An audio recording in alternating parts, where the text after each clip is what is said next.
Bien-aimés dans le Seigneur, que Dieu vous bénisse. Dans ma prédication d'aujourd'hui, je vais insister sur l'immutabilité de la résolution de Dieu. Exposer au sein le merveilleux dessein de Dieu qui nous a appelés de connaître à son admirable lumière pour que nous puissions hériter la gloire qu'il a préparée pour nous bien avant le temps.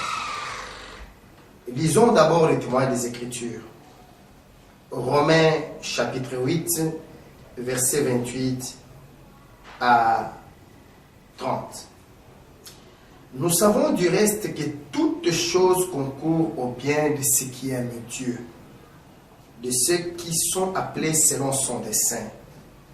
Car ceux qu'il a connus d'avance, il les a aussi prédestinés à être semblables à l'image de son Fils, afin que son Fils soit le premier-né de beaucoup de frères. Et ceux qu'il a prédestinés, il les a aussi appelés, et ceux qu'il a appelés, il les a aussi justifiés, et ceux qu'il a justifiés, il les a aussi glorifiés. Notre deuxième écriture se trouve dans le livre de premier épître de Jean. Il est écrit ceci dans le premier chapitre au verset 7. Mais si nous marchons dans la lumière, comme il est lui-même lumière, dans la lumière, nous sommes mutuellement en communion. Et le sang de Jésus, son Fils, nous purifie de tout péché. Je répète, mais si nous marchons dans la lumière comme il est lui-même dans la lumière, nous sommes mutuellement en communion et le sang de Jésus, son Fils, nous purifie de tout péché. Je voudrais appeler l'attention des élus sur quelque chose de très important concernant notre appel. Il est écrit dans la parole que dans les derniers jours, les gens détourneront leurs oreilles de la vérité pour prêter foi à des fables, des généalogies sans fin, à un évangile artificiellement inventé par les esprits séducteurs. Or, c'est justement pour appeler l'attention des saints et éveiller l'attention des saints contre l'action des esprits séducteurs pour rétablir la vérité que Dieu nous a établie au milieu de vous. Nous devons comprendre une chose. Malgré la grande apostasie dominante dans notre génération, les plans de Dieu demeurent parce que Dieu est immuable et son plan aussi. Dieu déclare dans le livre du prophète Ésaïe au chapitre 46, quand nous lisons à partir du verset 9 à 12, il dit ceci.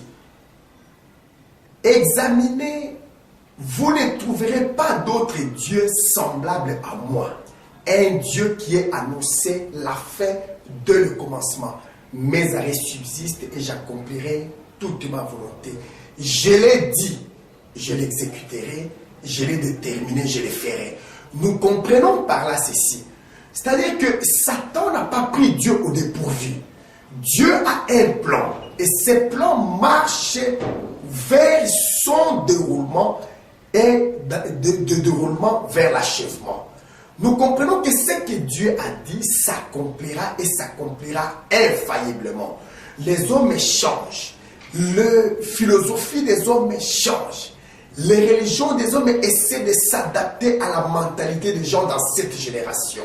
Or, Dieu étant parfait, lorsqu'il a prononcé sa parole, dans sa préscience, il a vu la fin de toutes choses.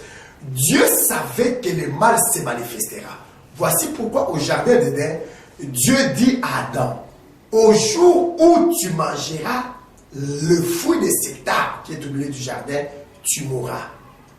Qu'est-ce que nous les élus nous comprenons par là? Nous comprenons que Dieu savait qu'un jour, le serpent viendrait avec un autre évangile pour inciter les hommes à manger le fruit interdit. Les gens demandent aujourd'hui, mais où était Dieu lorsque Adam mangea les fruits? Pourquoi Dieu n'est pas intervenu? Dieu ne pouvait pas intervenir pour une raison simple. Il avait dit à Adam, au jour où tu mangeras les fruits de cet arbre, tu mourras. C'est-à-dire, la parole de Dieu nous révèle les desseins éternels de Dieu. Dieu a créé l'homme. Peu importe aujourd'hui, ce qui est important dans le message d'aujourd'hui, ce n'est pas savoir quelle sorte de fruits Adam et Ève ont mangé ou n'ont pas mangé. Notre problème aujourd'hui se résume sur le comportement des chrétiens, celui qui se veut ou se dit chrétien devant la parole de Dieu. Nous sommes appelés à l'obéissance comme fils du Père qu'il est. Si le Père dans sa préscience savait que le diable allait s'introduire dans le jardin d'Éden pour inciter les hommes à manger des fruits, c'est-à-dire pour inciter les hommes à la désobéissance, Dieu avait, avant toute chose, prévu l'action du diable en donnant à l'homme la parole qui pouvait les protéger. Ce qui a été, c'est ce qui sera. Nous sommes aujourd'hui reconnus coupables devant Dieu par notre capacité d'obéir et de rejeter. Et nous sommes acceptés devant Dieu par notre capacité d'obéir à la volonté de Dieu. Voici pourquoi l'écriture de Jean dit ceci. La parole est venue, elle est venue vers les siens. Les siens ne l'ont pas reçue. Mais à tous ceux qui l'ont reçu et ont cru en son nom, la parole a donné le pouvoir de devenir enfants de Dieu. Nous comprenons donc que nous ne sommes pas enfants de Dieu, pas parce que nous sommes affiliés à une dénomination religieuse. Nous ne sommes pas enfants de Dieu parce que nous faisons partie d'une église, nous faisons partie d'une religion. Non, nous sommes enfants de Dieu lorsque nous croyons à la parole. Amen. Dieu, dans son amour, dans sa miséricorde, a créé l'homme à son image, à sa ressemblance. Dieu a créé l'homme une créature éternelle. Lorsque Satan s'introduisit dans le conseil de Dieu, il amena justement l'homme à faire le contraire de la parole de Dieu. Et l'étude du diable demeure jusqu'à ce jour.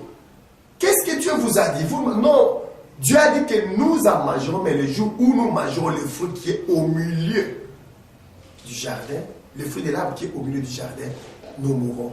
Quelle fut la réponse du diable? Certainement, vous ne mourrez point. C'est justement cela, l'astuce du diable, l'incitation au péché. Satan veut nous faire comprendre que nous pouvons vivre contre la volonté de Dieu et nous ne mourrons point.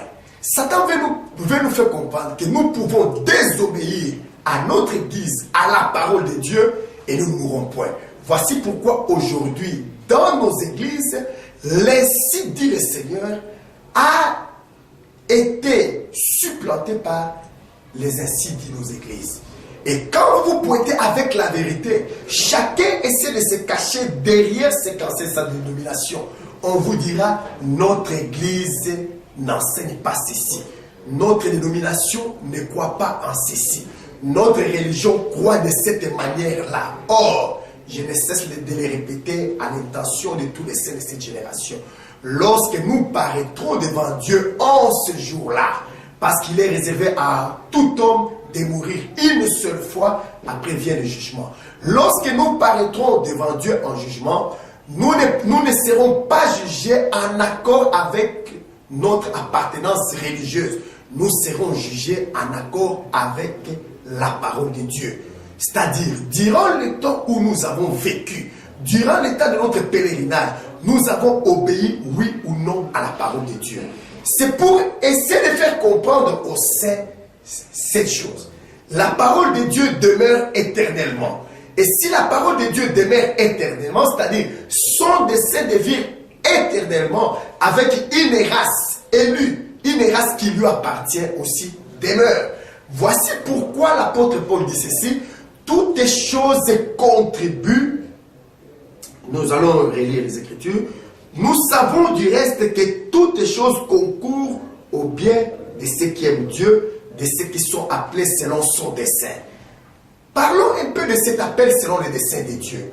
Aujourd'hui, bien des gens s'approchent des églises. Nous venons dans nos églises, nous fréquentons les églises, mais nous ne comprenons pas les desseins de Dieu. Une chose est être appelé selon le dessein de Dieu, une autre chose est être appelé selon les hommes. Or, la parole dit, à tous ceux qui ont cru en cette parole, la parole leur a donné le pouvoir de devenir enfants de Dieu. Enfants de Dieu, non pas nés selon la volonté de l'homme ou selon la volonté de la chair, mais enfants de Dieu nés selon la volonté de Dieu. C'est cela, quand nous comprenons que nous n'avons pas été appelés par un homme, quand nous comprenons que nous ne sommes pas appelés par une église pour devenir membres de l'église, appelés par un homme pour devenir disciple d'un homme, disciple d'un prophète, disciple d'un pasteur, disciple d'un évangéliste, nous éviterons de tomber dans ces fanatismes inutiles qui a été engendré par la grande apostasie au milieu de nous. Nous comprendrons que c'est Dieu qui nous a appelés. Or, si Dieu nous a appelés, il nous a appelés selon son dessein pour que nous fassions part de son programme à lui. Parce que nous sommes aussi une partie de ces desseins de Dieu révélés. Voyons voir ce qui est arrivé un jour avec le Samuel.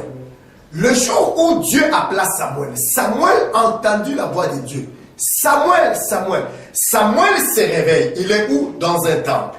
Dans le temple, il n'est pas seul. Il est là avec les souverains sacrificateurs.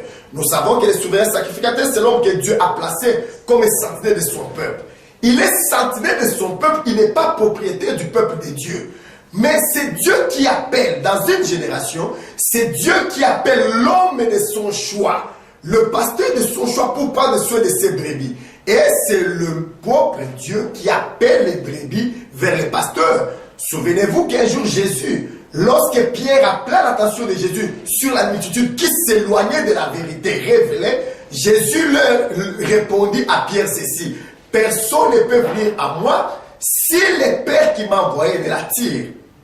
Nous comprenons donc que c'est Dieu qui attire les gens vers le pasteur de l'ère, vers le porteur de la parole, pour que le porteur de la parole, étant un témoin de la lumière, aide ces gens-là à croire en la lumière et à marcher selon la lumière révélée en leur temps. Dieu appelle Samuel. Samuel s'élève, il se présente devant les souverains sacrificateurs. Mon Seigneur, me voici. Les souverains sacrificateurs disent non, moi je ne t'ai pas appelé. Mais voyons voir une chose. Si ces souverains sacrificateurs étaient un homme malhonnête, comme beaucoup de prédicateurs de cette génération, qu'est-ce qui aurait pu arriver à Samuel? Il aurait dû transmettre ou communiquer sa propre pensée à Samuel. Mais Élie comprit. Il dit non, moi je ne t'ai pas appelé. Va te coucher en paix. Samuel rentre. Il entend de nouveau la voix. Ce n'était pas la voix du souverain sacrificateur. Ce n'était pas la voix d'un homme, ce n'était pas la voix d'un prophète. C'était la propre voix de Dieu. Samuel, il se présente de nouveau. Alors, l'homme de Dieu comprend. Il dit non, la prochaine fois quand on t'appellera, ne viens pas ici dire, Seigneur, parle, ton serviteur écoute.